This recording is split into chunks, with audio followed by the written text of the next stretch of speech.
देख रहे हैं आप, मैं हूं आपके साथ पल्लवी राजपूत। कोरोना की स्थिति दिल्ली में काफी बेकाबू।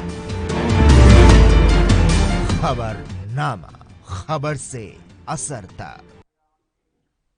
नमस्कार, एएनबी न्यूज देख रहे हैं आप, मैं हूं आपके साथ पल्लवी राजपूत और हमारे खास कार्यक्रम खबरनामा में आप सभी का स्वागत है। पश्चिम बंगाल के नारदा स्टिंग मामले में सीबीआई ने आज ममता सरकार के 2 मंत्री और एक विधायक को गिरफ्तार कर लिया। अब सीबीआई मंत्री फिरहाद हाकिम, सुब्रत मुखर्जी, मदन मित्रा और तृणमूल कांग्रेस के पूर्व नेता शोभन चटर्जी के खिलाफ चार्जशीट दाखिल करने की तैयारी कर रही है। नारदा स्टिंग मामले में कुछ नेताओं की तरफ से कथित तौर पर धन लिए जाने के मामले का खुलासा हुआ था। सीबीआई के अधिकारियों ने बताया कि यह कार्रवाई इसलिए की गई क्योंकि केंद्रीय जांच एजेंसी स्टिंग टेप मामले में अपना आरोप पत्र दाखिल करने वाली है। चारों नेताओं को सोमवार सुबह कोलकाता के निजाम पैलेस में सीबीआई कार्यालय ले जाया गया। इन नेताओं की गिरफ्तारी की खबरें आने के तुरंत बाद पश्चिम बंगाल की मुख्यमंत्री ममता बनर्जी अपने नेताओं के साथ सीबीआई कार्यालय पहुंच गई। हकीम, मुखर्जी, मित्रा और चटर्जी के खिलाफ मुकदमा चलाने की मंजूरी लेने के बाद सीबीआई ने पश्चिम बंगाल के राज्यपाल जगदीप धनखड़ का रुख किया था। साल 2014 में कथित अपराध के समय ये सभी मंत्री थे। धनखड़ ने चारों नेताओं के खिलाफ मुकदमा चलाने की मंजूरी दे दी थी, जिसके बाद सीबीआई अपना आरोप पत्र तैयार कर रही है और उन सबको गिरफ्तार किया गया।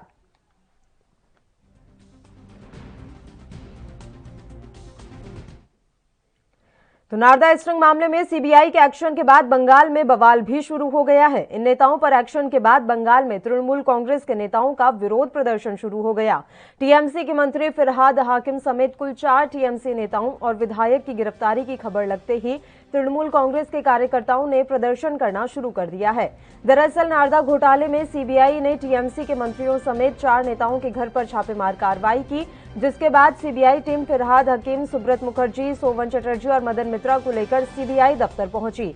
बताया गया है कि इन चारों नेताओं को नारदा घोटाले में पूछताछ के लिए सीबीआई दफ्तर लाया गया और उसके बाद से ही टीएमसी के कार्यकर्ता सीबीआई दफ्तर के बाहर डेरा जमाना शुरू हो गए और जबरदस्त प्रदर्शन इनके द्वारा किया गया।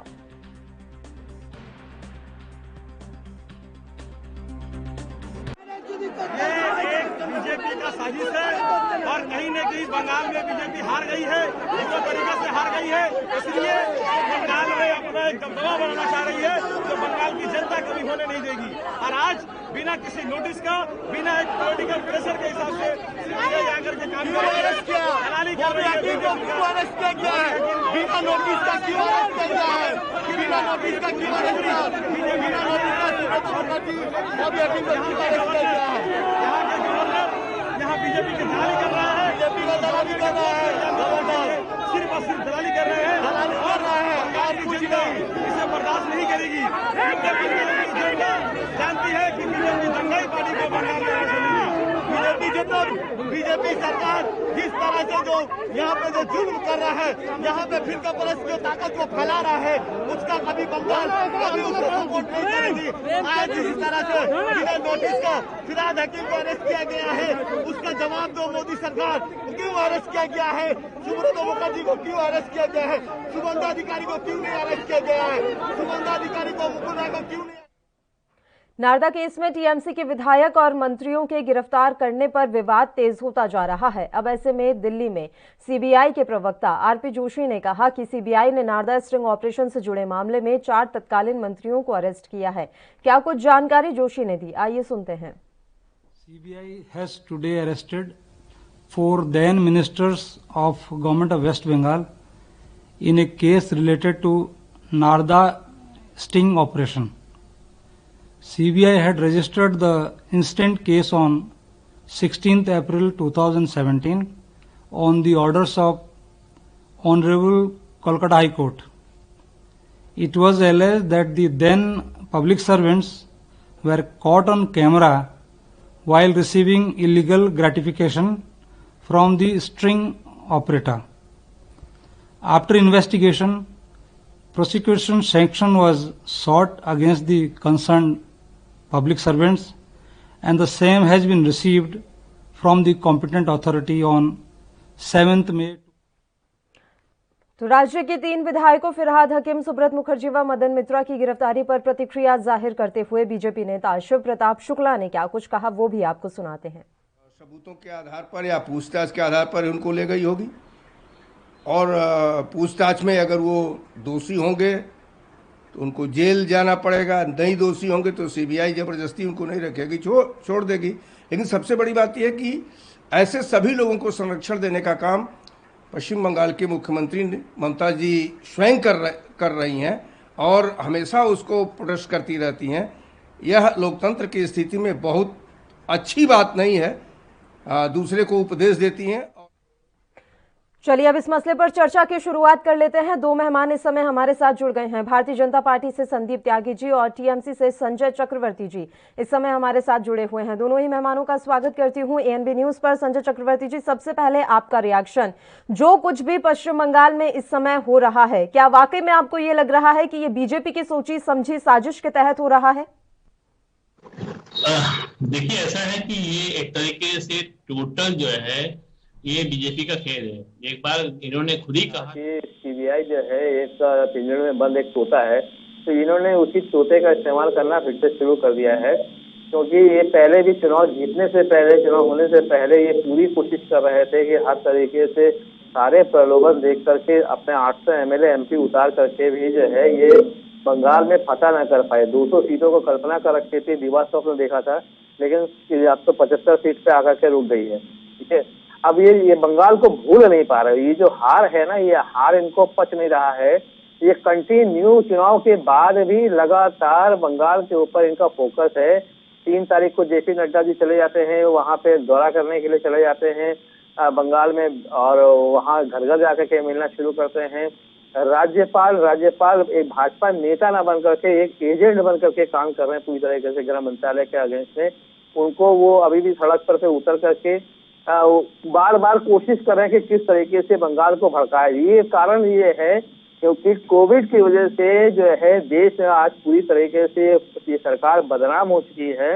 ये ध्यान बटाने के लिए बंगाल को लगातार ये लाइमलाइट में लेकर के आना चाहते हैं, तो ताकि जो है लोगों का ध्यान बटा रहे, लोग इस चीज को, कोविड को जब भूल सके, वो बंगाल की इन सब चीजों को दिखा सके, हमारे सरकार को बदनाम कर सकते। और सबसे बड़ी चीज यह है कि जो अभी आपने देखा होगा, एक मंत्री तक को जो है उन्होंने सीबीआई ने गिरफ्तार कर दिया। मंत्री को गिरफ्तार करने से पहले कम से कम लोकसभा के स्पीकर को नोटिस देना पड़ता है, तब जाकर किसी मंत्री को हाथ डालने की कोई सीबीआई कोशिश करती है। ना इन्होंने हाईकोर्ट में कोई नोटिस दिया, ना लोकसभा के स्पीकर को नोटिस दिया। ये सिंबल पैसे केवल बंगाल को सुलगाना चाहते हैं और कुछ नहीं चाहते हैं।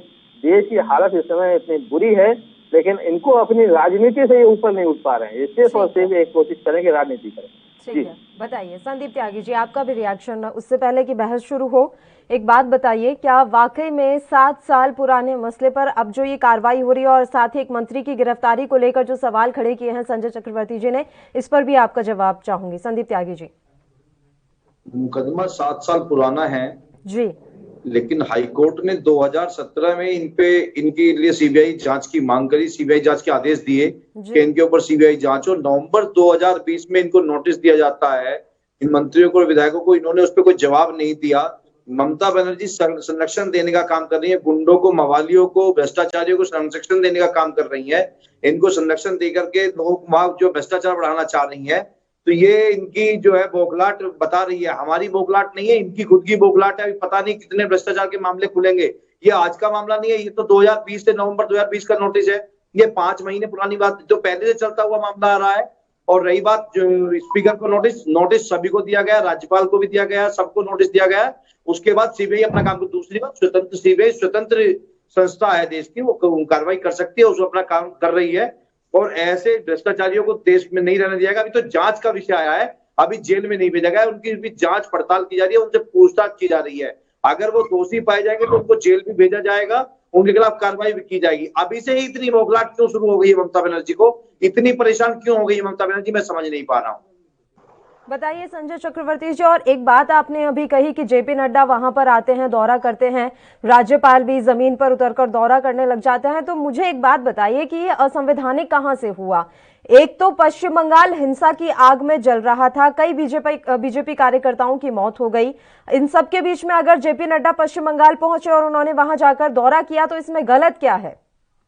मैं आपसे एक चीज को पूछना चाहता हूँ, जब कुछ बिहार में जो है 79 ग्रामीणों पे जब गोली चलाई गई थी, ममता बनर्जी को 3 दिन तक जो है वहां जाने नहीं दिया गया। 3 दिन तक जो है कुछ बिहार में नहीं जाने दिया गया। जब ममता बनर्जी पे ये नियम लागू हो सकता तो जेपी नड्डा कौन होते हैं? ममता बनर्जी तो उस समय सिटिंग सीएम थी। जेपी नड्डा इस समय क्या है?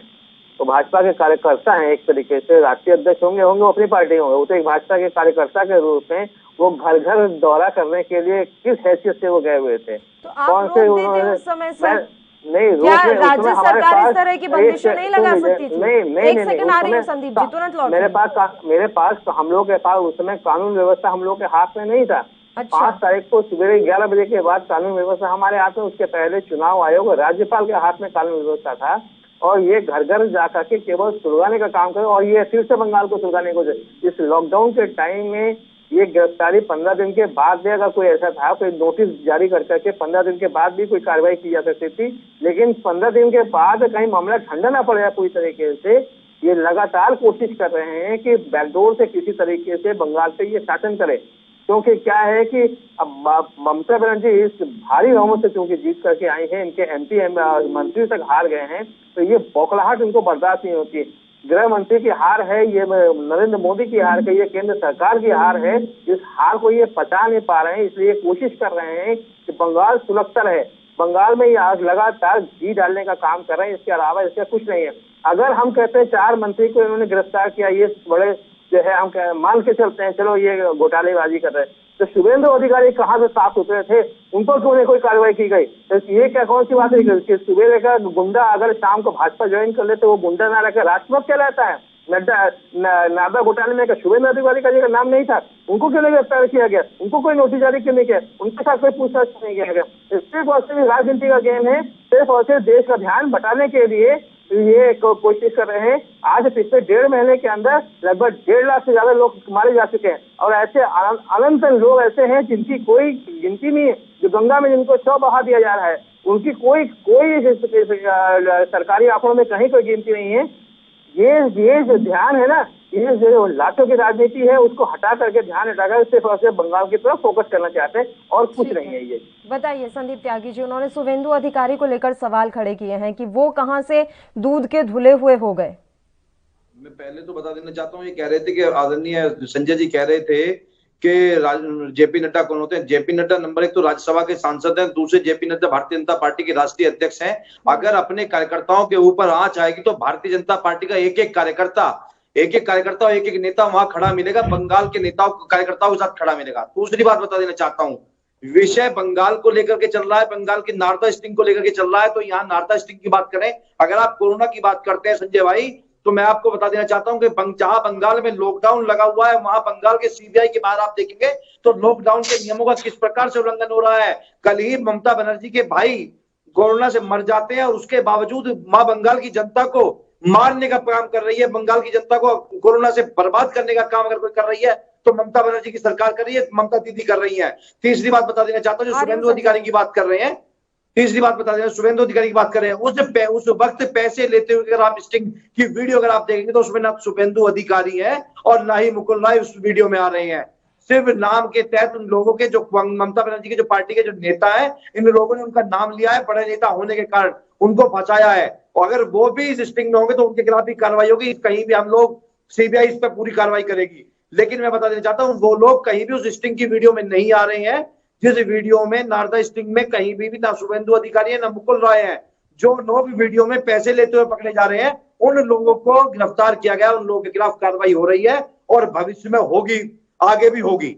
अभी तो केवल जांच चल रही है, जांच पड़ताल चल रही है। जांच पड़ताल पे इतनी बौखलाहट क्यों हो रही है तृणमूल कांग्रेस को, ममता बनर्जी को और ममता बनर्जी के कार्यकर्ताओं को इतनी बौखलाहट क्यों हो रही है?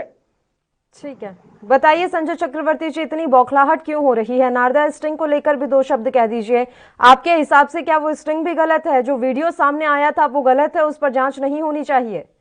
कह रहा हूँ ना कि मुकुल राय और वो ममता के शुभेंदु अधिकारी, ये तो इस समय दूध के धुले है ना। हमने पहले कहा ना कि वो राष्ट्रपति। उसका जवाब उन्होंने ये दिया कि अगर उस वीडियो को देखा जाएगा तो उस वीडियो में ये दोनों ही शख्स मौजूद नहीं थे। FIR हुआ था तो इन दोनों के नाम थे।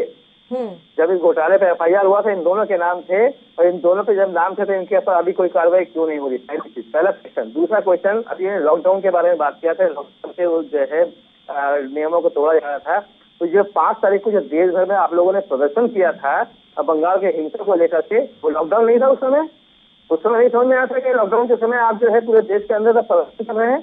आप लोग पूरे आप तो यहाँ तो केवल बंगाल के अंदर जो है लोग पब्लिक घर से बाहर निकली, वो भी विरोध में बाहर निकली, वो भी किसी के मरने पर। आप तो राजनीति खेलने के लिए आप पूरे देश के अंदर आप लोगों ने प्रदर्शन किया था, भूल गए आप उस प्रदर्शन को? अभी 5 तारीख की बात है, 10 दिन पहले की बात कह रहा हूँ मैं आपसे, तो आप वो सब भूल जाते हैं। किसी बात आपने कहा जेपी नड्डा जी अपने कार्यकर्ताओं के लिए कुछ भी कर सकते हैं, वहां जाएंगे दर्शन करेंगे, तो क्या हमारे जो देश के अंदर जो लाखों लोग मर गए हैं, जेपी नड्डा कहाँ गए हैं? वो कीड़े मकोड़े थे क्या? भाजपा के कार्यकर्ता ही केवल यह इंसान है, बाकी सारे जो देश के लोग मर हैं किस अस्पताल में गए हैं, किस आदमी के घर में जाकर के जेपी नड्डा मिलने गए? कभी देखा है आपने? कभी किसी न्यूज चैनल में दिखाया कि जेपी नड्डा जा रहे हैं किसी अस्पताल में, वहां जाकर के लोगों से मिल रहे हैं, वहां पे जाकर के जो है वो ट्रीटमेंट के बारे में पूछे, वहां इंजेक्शन के बारे में पूछे? कोई कहीं नहीं। आम लोगों का इस देश में सिर्फ और सिर्फ एक औकात, एक पूरा करकट और कीड़े मकोड़े की तरह बन चुकी है। केवल भाजपा के कार्यकर्ता होना आपके लिए इंसान होने के एक लेवल हो गया है, बस, और कोई नहीं है। अच्छा। आपको भाजपा का कार्यकर्ता बनना पड़ेगा। अगर आप इस देश में सुरक्षित रहना चाहते हैं तो आपको भाजपा का कार्यकर्ता बनना पड़ेगा। आप सुरक्षित हैं सर?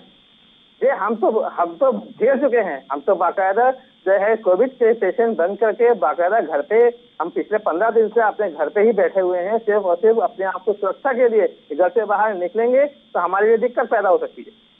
मैं सवाल ये करना चाहती थी कि अभी आपने कहा कि भारतीय जनता पार्टी ने जगह जगह प्रदर्शन किया, आपकी बात एकदम सही और जायज है, मैं खुद इस बात का समर्थन करती हूँ कि क्या तब लॉकडाउन का उल्लंघन नहीं हो रहा था। लेकिन जब आप मान रहे हैं कि ये लॉकडाउन का उल्लंघन है, ये गलत है, इससे संक्रमण फैल सकता है, तो आज आपके कार्यकर्ताओं को आप क्यों नहीं रोक पाए?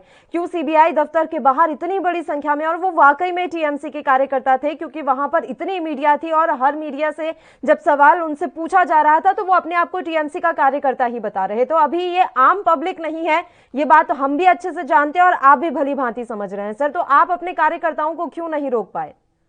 किसी भी कार्यकर्ताओं को बुलाया नहीं गया। जब ममता दीदी को पता चला कि बिना नोटिस जो है वहां पे पकड़ेगा, इन लोग गिरफ्तार करके लेके गए हैं, क्योंकि जब नोटिस होता है तो बाकायदा उस नोटिस का जवाब दिया था लोकसभा अध्यक्ष, उसको बाकायदा नोटिस इशू करके, क्योंकि वो मंत्री हैं, सिटिंग मंत्री हैं इस समय, तो उनको बाकायदा उस ना हाईकोर्ट में कहीं कोई नोटिस जारी किया है, ये सीधे डायरेक्ट कार्रवाई कर दी गई है।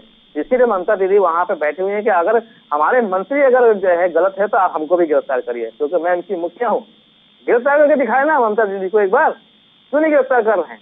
तो उसको गिरफ्तार करें। कर देंगे, कैसी बात बिना वजह नहीं, इस समय वो मंत्री हैं, तो मंत्री के मुख्यमंत्री आपके जिन नेताओं को हिरासत में ले रखा है, क्या उनके ऊपर किसी तरह का आरोप नहीं है? जबरदस्ती उन्हें हिरासत में ले रखा है, आरोप है, उसके बाद ही तो ये कार्रवाई हुई। जब ममता बनर्जी के ऊपर कोई आरोप ही नहीं है तो उन्हें कैसे गिरफ्तार कर लेंगे?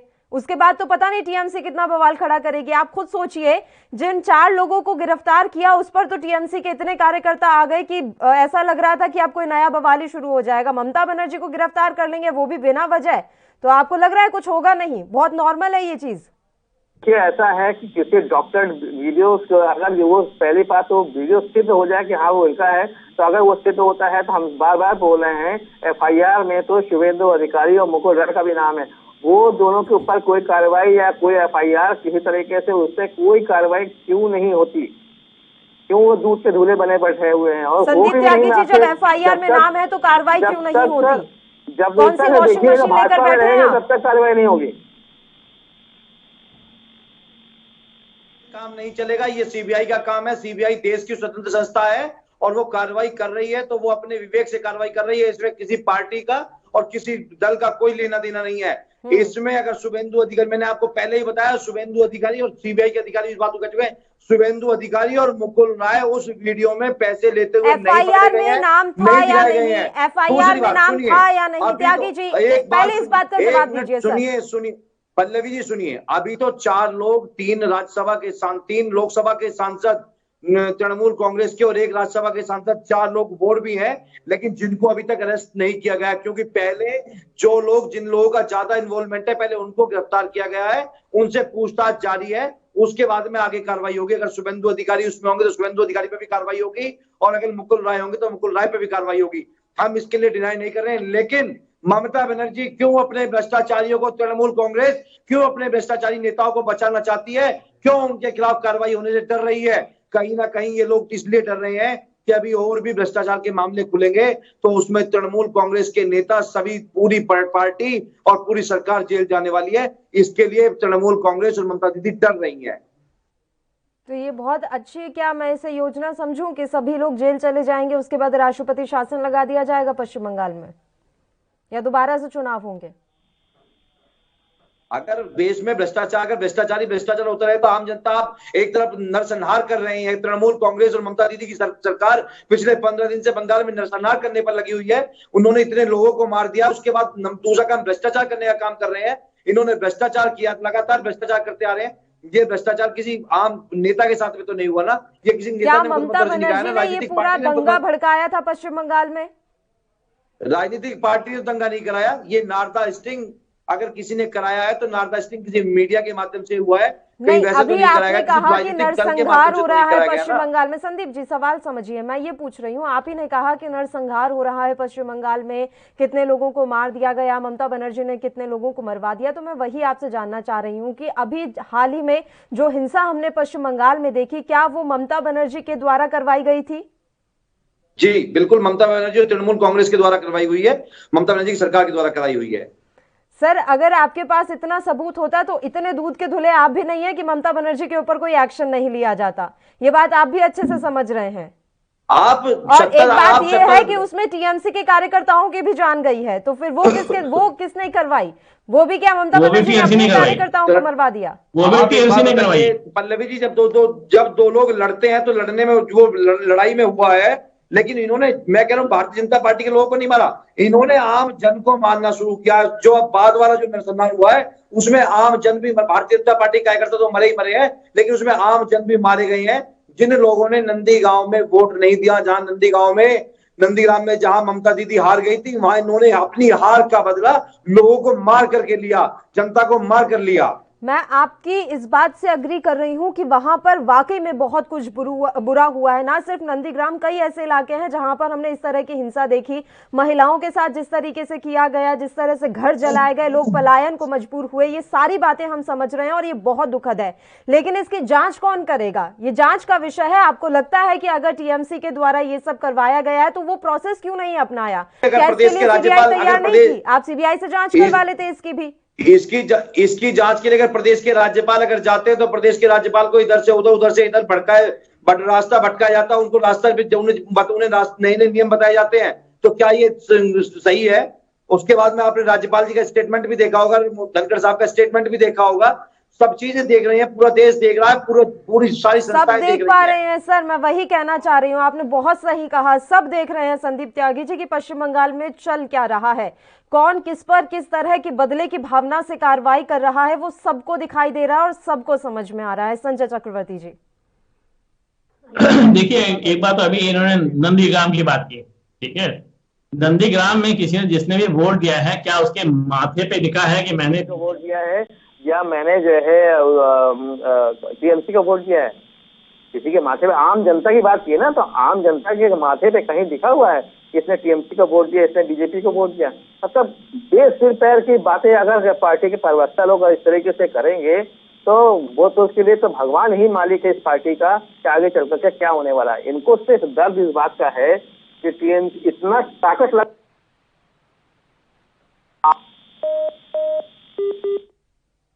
संजय चक्रवर्ती जी, आपकी आवाज हम तक नहीं पहुंच पा रही है, फोन लाइन डिस्कनेक्ट हो गई है। सर, दोबारा फोन पैच करवा लेते हैं, संजय जी की आवाज नहीं मिल रही है। संदीप त्यागी जी, आपका ही रुख करना चाहेंगे, अब आगे क्या इसी तरीके से ये कार्रवाई इसी तरीके से चलती रहेगी? और पश्चिम बंगाल में आज जो हम तस्वीरें देख रहे थे, टीएमसी के इतने कार्यकर्ता सड़क पर उतर गए और उन्होंने वहां हंगामा शुरू कर दिया, आगजनी तक की। आने वाले समय में और कैसी तस्वीरें, और इसका अंत कब होगा? सबसे बड़ा सवाल यह है कि पश्चिम बंगाल में अभी तक सियासत अपने चरम पर है, उबाल पर है, इसका अंत होने का नाम नहीं ले रहा। अंत कब होगा? अति का अंत बहुत बुरा होता है पल्लवी मैडम। जब जिस चीज की अति हो जाती है तो उसका अंत भी होता है। और अहंकार तो रावण का नहीं रहा, अहंकार तो रावण का खत्म हो गया था। तो ये तो ममता दीदी है, तो अहंकार तो आज न कल ये तो जाना ही है। और ये धीरे धीरे समय आ रहा है, जो देश की स्वतंत्र संस्थाएं हैं वो अपनी कार्रवाई कर रही हैं, वो लोग सब लोग लगे हुए हैं तरीके से नीचे दिखाया गया है ताकि 2024 में इनके लिए कोई चुनौती ना खड़ा हो पाए। इनको डर से इस बात का है कि तीसरी बार मुख्यमंत्री बनने के बाद कहीं प्रधानमंत्री के रूप में ममता बनर्जी सामने आगे इनको चुनौती ना दे। तो ये सिर्फ और सिर्फ बंगाल में अशांति फैलाने का काम सिर्फ इस वजह से कर रहे हैं ताकि बंगाल अशांत रहे और विपक्ष एकजुट ना हो पाए। बस एक बात बताइए संजय चक्रवर्ती जी, आप इतने सीनियर हैं सर, आप बहुत समझदार भी हैं, क्या कोई एक क्षेत्रीय पार्टी या राज्य की पार्टी का प्रधानमंत्री बन जाएगा? आपको वाकई में ऐसा लगता है सर? देवेगौड़ा नहीं बने, इंद्र कुमार गुजराल नहीं बने। अभी वर्तमान की राजनीति पर बात कीजिए। राजनीति का रूप पल पल बदला है अपने देश में, राजनीति का स्वरूप पल पल बदला है सर अपने देश में। बहुत पुरानी बहुत बड़ी पार्टी कांग्रेस वर्तमान में किस स्थिति में है सब देख रहे हैं। मैं वही कह रही हूँ कि वर्तमान परिप्रेक्ष्य में बात कीजिए। राजनीति लगातार हमारे देश में रूप अपना बदलती रही है और आपको लग रहा है कि ये सब इसलिए हो रहा है कि ममता बनर्जी प्रधानमंत्री के पद पर ना खड़ी हो जाए और प्रधानमंत्री मोदी को टक्कर दे देंगी। आप इतिहास न भूलें, ये 1984 में इनकी 2 सीटें थी और ये वहीं जाकर के अटकेंगे। आप ये भी ना भूलिए कि कांग्रेस 210 से 44 सीट पे आ गई थी। आप ये ना भूले कि समाजवादी पार्टी उत्तर प्रदेश में 226 सीटों से सिर्फ 44 सीटों में आगे टिक गई थी। तो इतिहास हमेशा जो है गवाही देता है। मैं वही कह रही हूँ सर, इतिहास से ही हम सीख लें कि किस तरीके से हमारे देश की राजनीति बदलती रही है। मेरे एग्जाम्पल सुन लीजिएगा, मैं अभी आपको एग्जाम्पल दे रहा हूँ। अभी आपने 1 तारीख को कर्नाटक का जो है आपने चुनाव देखा होगा। कर्नाटक में जो चुनाव हुआ, भाजपा जहाँ जो सरकार है वो तीसरे पोजीशन में आ गई। पहले पोजीशन में कांग्रेस पहुंच गई है 119 सीटों को लेकर के। दूसरे पे जो जेडीएस पहुंची 68 सीटों के लिए। भाजपा 56 सीटों लेकर के तीसरे स्थान पे आकर के खड़ी हो गई है। आप उत्तर प्रदेश का पंचायत चुनाव देख लीजिएगा, भाजपा की हालत खराब है। जो ये काशी मथुरा और आपके अयोध्या की बात करते हैं, तीनों जगह पे ये बुरी तरह से हार गए। इनका जो पूरी तरीके से एक तरीके से इनका आगे 2022 में आप देखिएगा ये विपक्ष में नहीं बैठ पाएंगे। इनके तीसरी पोजीशन में आने वाली है ये पार्टी, ठीक है। तो लोकसभा तो आप अभी 3 साल बाद अभी इनकी बहुत सारी चीजें भी और सामने आने वाली है। अभी जो 20,000 करोड़ का जो मोदी जी अपना महल बनवा रहे हैं ना, अभी तो लोगों को दिख रहा है वो सारी चीजें कि जहाँ पे लोग मर रहे हैं ऑक्सीजन के लिए, दवा के लिए, बेड के लिए, वेंटिलेटर के लिए, और वहाँ पे बन रहा है इनका महल बन रहा है। वहाँ पे 15 एकड़ में मोदी जी का महल बन रहा है। क्या तो फिर सर इतना कॉन्फिडेंस है संजय चक्रवर्ती जी, तो मैं तो यही उम्मीद करूंगी कि आने वाले समय में ममता बनर्जी पूरे देश में अब अपना जो है प्रचार प्रसार शुरू कर दें। उनका दबदबा बढ़ना तो चाहिए, पूरे देश से उन्हें वोट मिलेगा तभी तो वो प्रधानमंत्री बन पाएंगी। तो अभी से उनको इसके लिए मेहनत करनी पड़ेगी। आप ही ने अभी कहा कि भारतीय जनता पार्टी कितना जीरो पे थी और फिर इतनी बड़ी पार्टी बनी, तो लंबा वक्त लग गया। तो उस लंबे वक्त की शुरुआत अभी से कर देनी चाहिए ममता बनर्जी। हम लोग की पूरी तैयारी है। बिल्कुल सर, मेरी तरफ से शुभकामनाएं हैं आपको। उत्तर प्रदेश में हम लोग अपने आप को एक्सपेंड कर रहे हैं पूरी तरीके से। मैं एज एक अध्यक्ष मैं उत्तर प्रदेश में मैं भी बहुत सारा काम कर रहा हूँ। मैं यहाँ पे बैठ करके त्रिपुरा में काम कर रहा हूँ, मैं यहाँ पे बैठ करके उड़ीसा में काम कर रहा हूँ। तो मेरे हम लोग अपने बढ़ा रहे हैं, पार्टी बढ़ रही है, क्योंकि लोग ने देख लिया कि वहाँ पे किस तरीके से लोग आज पूरे देश के अंदर लोग छटपटा रहे हैं कि एक किसी तरह से उनको विकल्प मिले। जहाँ पे कांग्रेस कमजोर है और कोई दूसरा विपक्षी पार्टी नहीं है, वहीं पे भाजपा जीत पाती है। चाहे आप उसको आसाम ले लीजिए और चाहे पौंडीचेरी ले लीजिए, कि वहाँ पे कांग्रेस कमजोर थी और कोई दूसरा विपक्षी पार्टी नहीं था, वहाँ पे जीत गए। लेकिन केरल को देख लीजिए, पश्चिम बंगाल को देख लीजिए, आप तमिलनाडु को देख लीजिए, तो वहाँ पे कांग्रेस कमजोर थी लेकिन दूसरा विपक्ष पार्टी मजबूत था, लोगों ने उसको वोट दे दिया। तो ये आने वाले 2024 में आएगा ना, तो संयुक्त विपक्ष जहाँ पे होगा वो आएगी और वहां से चुन करके जो भी नेता होगा वो जब आपको देखिएगा वही प्रधानमंत्री बनेगा। अब बिल्कुल सर, हम तो खुद चाहते हैं कि एक मजबूत विकल्प लोगों के पास हो, क्योंकि अभी वर्तमान में जो हालात है हम तो चाहते हैं एक मजबूत विकल्प होना चाहिए। अभी जिस तरह के हालात देश में बने हुए हैं तो विकल्प तो चाहिए ही चाहिए लोगों को। अगर ये विकल्प टीएमसी है तो उसके लिए शुभकामनाएं आपको। संदीप जी कुछ कहना चाह रहे हैं? संजय जी लौट रही हूँ तुरंत आपके पास। बताइए संदीप त्यागी जी, क्या ये सारी चीजें इसलिए हो रही है क्योंकि आप डर गए हैं टीएमसी से? पल्लवी जी, सावन के अंधे को हरा ही हरा नजर आता है और बंदर को पा गई कत्तर बजाज बन बैठा, उस वाली कहावत हो रही है। आप ये मतलब इनको बंगाल में ये लोग फिर से पुनः सत्ता में काबिज हो गए तो ये देश के सपने देखने शुरू कर दिए हैं। देश के सपने तो अभी आप देखिएगा अभी जब आपके काले चिट्ठे जब खुलने शुरू होंगे, भ्रष्टाचार के पिछले 10 साल के काले चिट्ठे जब खुलने शुरू होंगे, आम जनता खोलने शुरू करेगी और सरकारें खोलने, मतलब जब विपक्षी लोग खोलने शुरू करेंगे तो आपको पता चल जाएगा कि आपकी स्थिति क्या है। आप बंगाल में दोबारा वापसी, देश की तो छोड़िए, आप बंगाल में फिर कभी वापसी नहीं कर पाएंगे इतिहास में। आप ये इतिहास याद रख करेगा आपको। और मैं बता देना चाहता हूं कि ऐसा कहीं कुछ नहीं है पल्लवी जी कि हम लोग कार्रवाई, मतलब बदले की भावना से कार्रवाई हो रही है। ये कार्रवाई सीबीआई देश की स्वतंत्र संस्था है और वो अपने आप स्वतंत्र रूप से कार्रवाई कर रही है। इसमें भारतीय जनता पार्टी का किसी का कोई रोल नहीं है, इसमें सीबीआई का अपना व्यक्तिगत रोल है। सीबीआई हाईकोर्ट के आदेश पर कार्रवाई कर रही है। 17 अप्रैल 2017 के आदेश के अनुसार सीबीआई कार्रवाई कर रही है। संजय चक्रवर्ती जी, बंगाल में सब कुछ सामान्य कब होगा? भाजपा जिस दिन अपनी राजनीति खत्म करेगी उस दिन सामान्य हो जाएगा।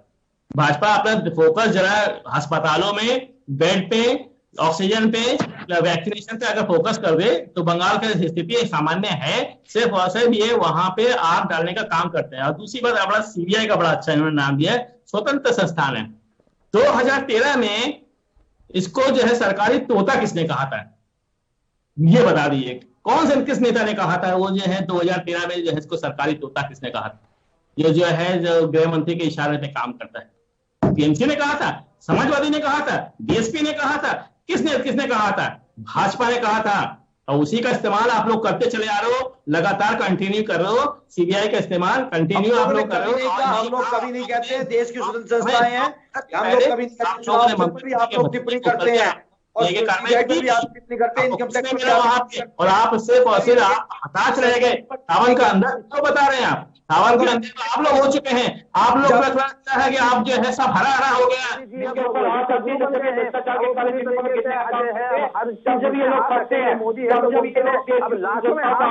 मोदी की मीटिंग हो रहा है। दूसरी बात ये है मुख्यमंत्री है येदियुरप्पा, हो सकता है क्या उनके पाल पोषण मुख्यमंत्री बना रखा है।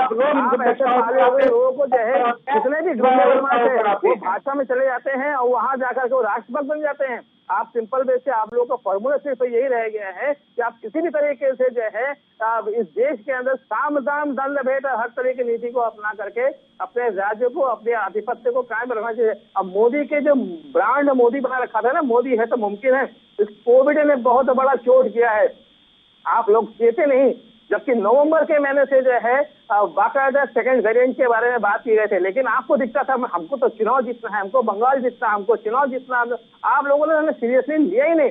लाखों मौतें भेजा है। ठीक है, एक सवाल और है मेरा। बिल्कुल सर, अभी ये हम हालात देख रहे हैं और बहुत ज्यादा दुख होता है इन तस्वीरों को देखकर। उम्मीद हम भी यही कर रहे हैं कि जल्द ही ये वक्त निकल जाए। बहुत बड़ी गलतियां हुई हैं हमसे और उन गलतियों का परिणाम अब पूरा देश इस समय भुगत रहा है। संदीप जी, मैं आपका यहाँ शुक्रिया अदा करना चाहूंगी तमाम चर्चा करने के लिए, आप हमारे साथ जुड़े। संजय जी, आप लगातार हमारे साथ बने रहिए।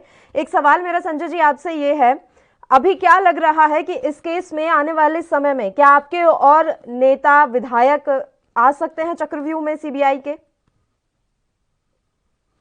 के बाद सेंटर में पावर होता है, जिनके हाथ में सीबीआई होती है वो कुछ भी कर सकते हैं। आपने अभी देखा होगा सुप्रीम कोर्ट के जज जो आपके चीफ जज है वो रिटायर हुए, उनको जो है राज्यसभा का मेंबर बना दिया। ठीक है, तो जैसे ही कोई ना कोई ऐसे रिटायरमेंट देता है और उसको जो है बाकायदा एक तरीके से इशारा कर दिया जाता है कि आप हट जाइए, हम आपके साथ हैं।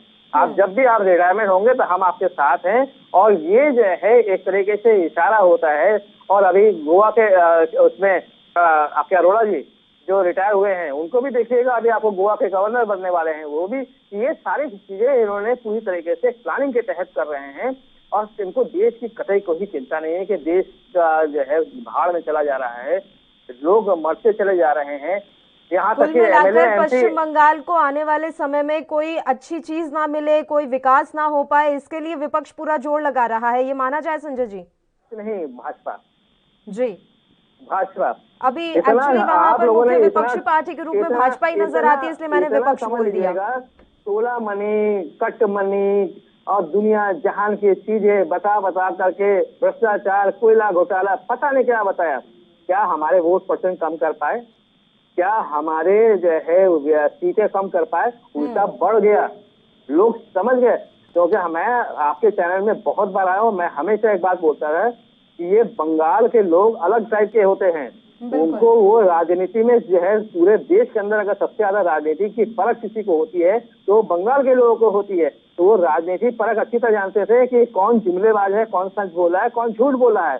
आज ममता दीदी जिस तरीके से ग्राउंड में उतर करके काम करती है, अभी भी मेरे पास, अभी परसों मेरे पास वीडियो आया है कि वो बाकायदा जो है बाजारों में घूम घूम के मास्क बांट रही है, सोशल डिस्टेंसिंग का पालन कैसे किया जाए उसके बारे में लोगों को बता रही है।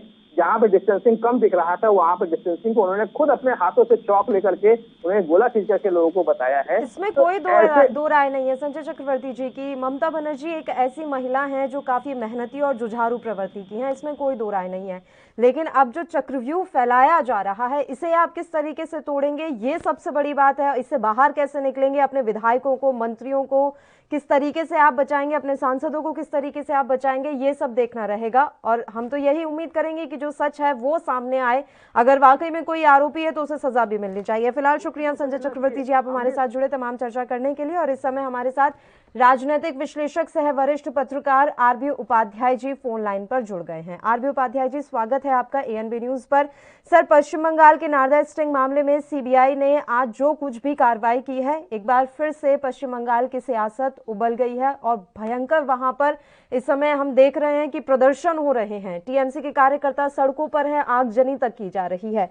ये क्या माना जाए सर, चल क्या रहा है? कभी हिंसा होती है, फिर उसके बाद सीबीआई की कार्रवाई होती है, लफड़ा क्या है? क्या वाकई में वहां पर दोनों पक्ष इसी तरीके से अब आगे के 5 साल निकालेंगे? देखिए, आगे के 5 साल कैसे निकलेंगे ये तो वक्त बताएगा। लेकिन फिलहाल आप देखेंगे कि सीबीआई जिस केस को इन्वेस्टिगेट, ये बात अलग है कि पुराना केस जी, लेकिन दूध का दूध, पानी का पानी ऐसे मान लीजिए तो मुझे बिल्कुल जांच का काम होगी है।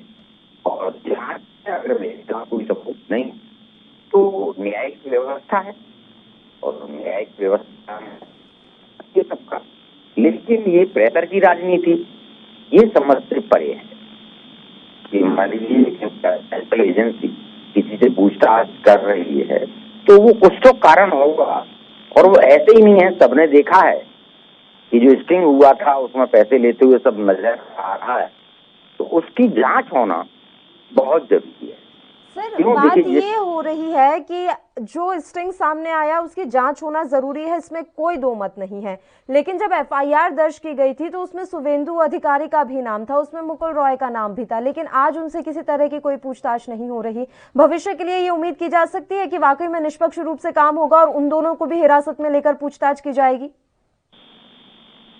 देखिए, जहाँ तक आपने शुभेंदु अधिकारी दूसरे उसका नाम लिया, बिल्कुल सही बात है कि वो भी उसमें थे, एफआईआर में उनका नाम था।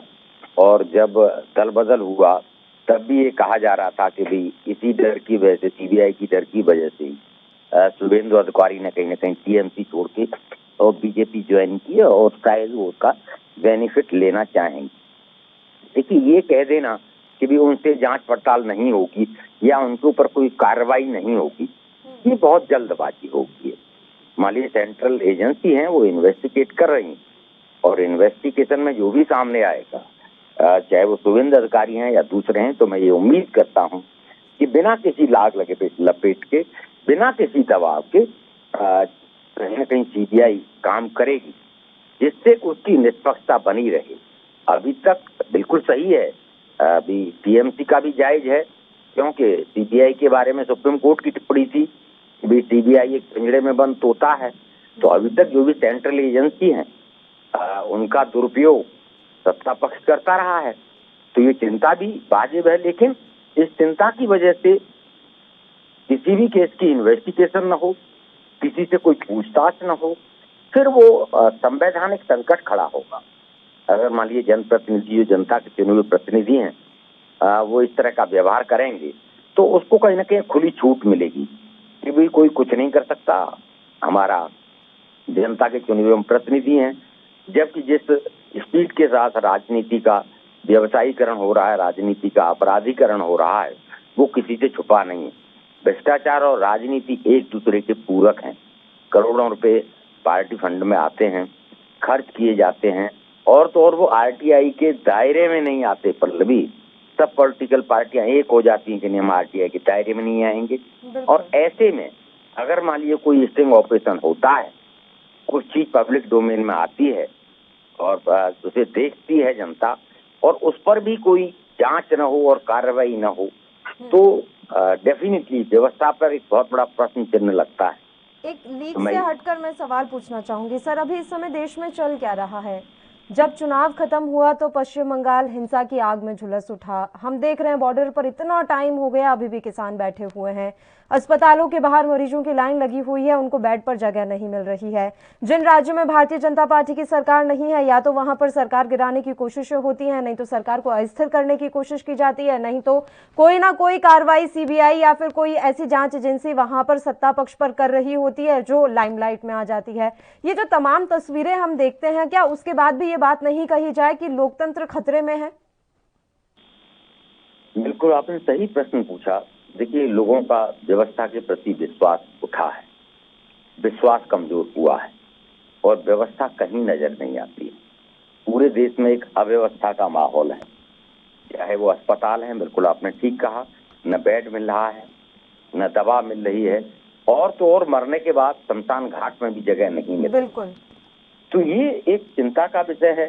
दूसरा, आपने किसानों का कहा। देखिए, किसान आंदोलन और कोई ना कोई तो वजह उसकी है। जब कोई आंदोलन होता है तो उसके पीछे कोई ना कोई रीजन होता है। तो किसानों की अपनी चिंताएं हैं, स्वाभाविक है। और ऐसे आंदोलन को मैं समझता हूं, कोई भी आंदोलन है, बातचीत के जरिए समस्या का समाधान निकल सकता है। दोनों पक्ष अगर अड़े रहेंगे, अपनी बात पर अड़े रहेंगे, तो रास्ता निकलेगा कहां से? तो दोनों पक्षों को कहीं ना कहीं मिल बैठकर एक कदम सरकार आगे बढ़े, एक कदम किसान आगे बढ़े और समस्या का समाधान निकालना चाहिए। ये लोकतंत्र के हित में है और जनता के हित में। और देखिए, जहां आपने कहा कि भी जहां बीजेपी की सरकार नहीं है वहां अस्थिरता पैदा करने की कोशिश बिल्कुल की जाती है। सरकारें बदल दी जाती हैं। मध्य प्रदेश में आपने देखा है, राजस्थान में भी कोशिश हुई, बहुत सारे प्रदेशों में इस तरह का। बिल्कुल बिल्कुल। आरबी उपाध्याय जी, शुक्रिया तमाम जानकारी देने के लिए। आप हमारे साथ जुड़े, इतनी अहम चर्चा में आप हमारे साथ बने रहे। और इस बीच पंजाब से इस वक्त की बड़ी खबर से आपको रूबरू करवा देते हैं। पंजाब से इस वक्त की बड़ी खबर एएनबी न्यूज पर। पंजाब स्कूल शिक्षा बोर्ड का परिणाम जारी कर दिया गया है। ये बड़ी जानकारी, 8वीं और 10वीं के रिजल्ट में बेटियों ने बाजी मारी है। इस वक्त की बड़ी खबर पंजाब से एएनबी न्यूज पर इस समय आप देख रहे हैं। पीएसईबी की तरफ से 8वीं और 10वीं के नतीजों का ऐलान कर दिया गया है। 10वीं का परीक्षा परिणाम 99.93% रहा है। बड़ी जानकारी एएनबी न्यूज पर पंजाब से इस समय आप देख रहे हैं। 8वीं की परीक्षा में 3,07,272 छात्र अपीयर हुए थे। बोर्ड की तरफ से ऑनलाइन ये जो परीक्षा का रिजल्ट है वो ऑनलाइन घोषित किया गया है। बोर्ड की तरफ से ये जानकारी इस समय हमें मिल पा रही है। पंजाब स्कूल शिक्षा बोर्ड का परिणाम जारी हो गया है। इस वक्त की बड़ी खबर एएनबी न्यूज पर। 8वीं और 10वीं के रिजल्ट में बेटियों ने बाजी मारी है, यानी कि इस बार के जो परिणाम आए हैं उसमें बेटियां सबसे अव्वल रही हैं। और इसी के साथ खबरनामा में फिलहाल के लिए इतना ही। मुझे दीजिए इजाजत, नमस्कार।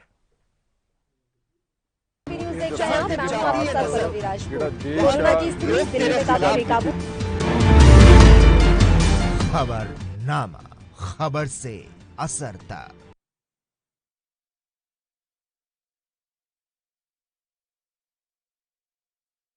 क्या आप दुबले, पतले, कमजोर हैं? आप